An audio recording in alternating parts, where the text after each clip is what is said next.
Assalamualaikum warahmatullahi wabarakatuh.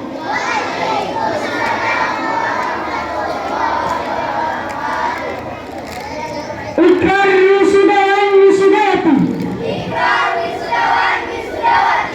Madrasah Diniyah Murtada Simpang Muli. Tahun pelajaran 2023-2024.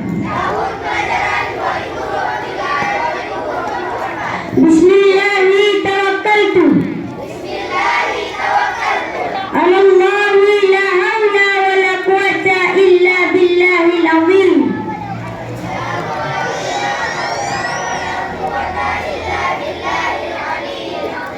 Asyhadu an la ilaha illallah wa asyhadu anna Muhammadar Rasulullah. Satu, kami menyatakan ikrar ini kepada Allah Subhanahu wa Ta'ala.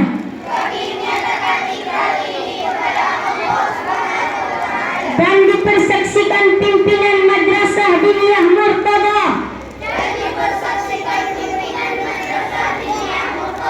santriwan santriwati dan para wali santri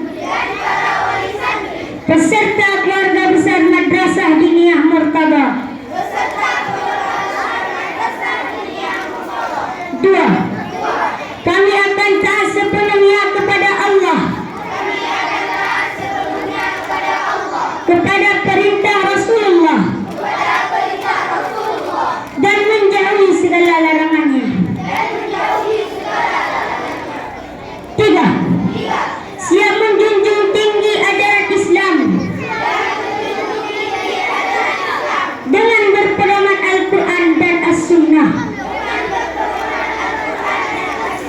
Empat, siap mengamalkan segala ilmu yang telah kami dapatkan dengan penuh keikhlasan. Lima, akan selalu menjaga nama baik alma mater Madrasah Diniyah Murtada,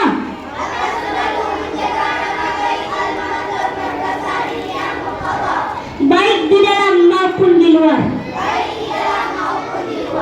Semoga Allah berkenan membenarkan ikrar kami ini,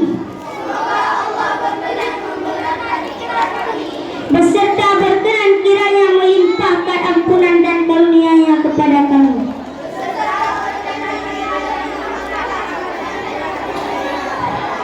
sehingga kami dipandaikan dalam menjalankan amanah ini. Amin. Allahu Akbar. Allahu Akbar. Allahu Akbar. Simpang Muli 9 Juli 2024.